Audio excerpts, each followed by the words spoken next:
This is Richard Wolff from Democracy at Work with another Wolff Responds.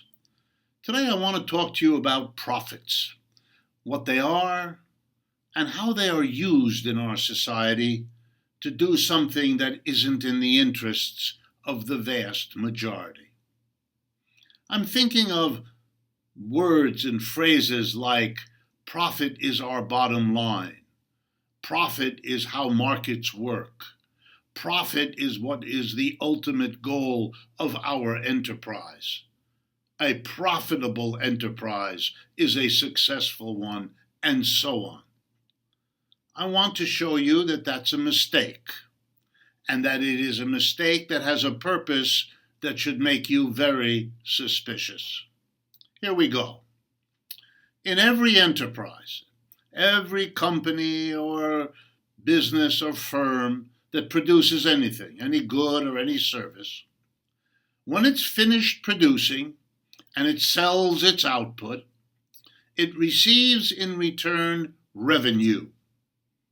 And I want you to look with me at how that revenue is used, what it's for, who gets it.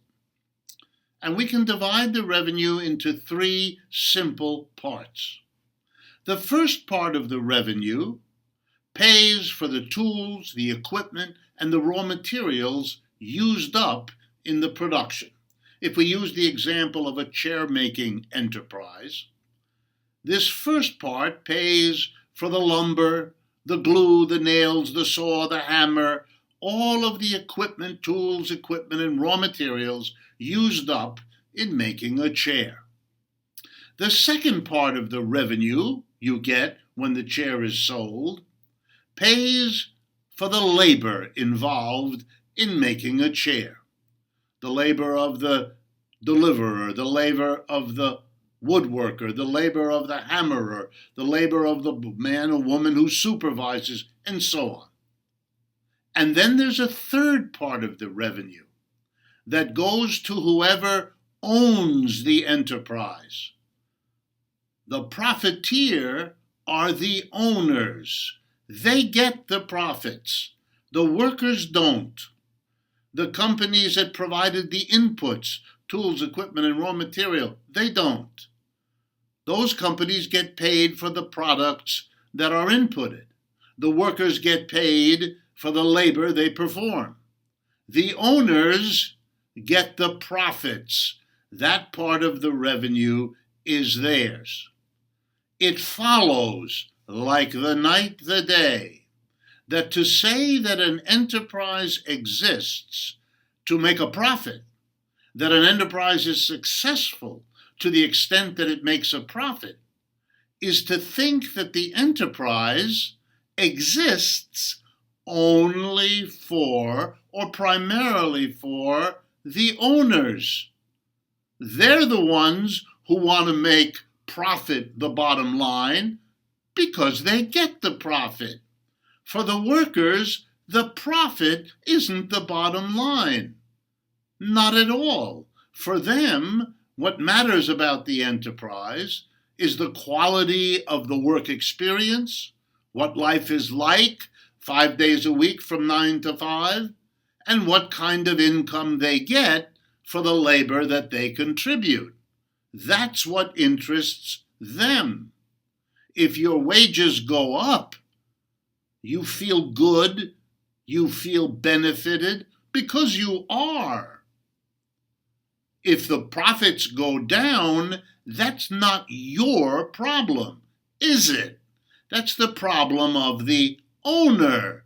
His or her income has gone down if profits are reduced. But if they're reduced because your wages went up, it is, to be blunt, bad news for the owner, good news for you. By the way, the owners have no trouble seeing this. When they went back to business school, they learned in a dozen courses that one of the ways you improve profit is, quote, saving on your labor costs. You know what that means? Replacing a worker with a machine, substituting a better paid worker with a cheaper worker, moving your production overseas where you can get away with paying less, and so on. This is good news for the profiteer and not good news for the worker. Profits went up. Good news for one group, bad news for the other. Why am I stressing this? Because the job of an enterprise has never been just to produce profits. That's not its only purpose. That's not its major purpose. Not at all. In fact, if you take democracy seriously, the vast majority of the people involved in every enterprise are the employees, not the owners, not the profiteers. Therefore, if democracy is to rule, the first and dominant purpose, the bottom line, should be the welfare, the income of the majority who are the employees. Capitalism is a system that prioritizes profits. Don't be fooled. Profit is not God. Profit is not the ultimate that rules over everything else. Treating profit as a religion is to shortchange the vast majority of the people who are being put in a second-class status when we do that to profit. This is Richard Wolff for Democracy at Work.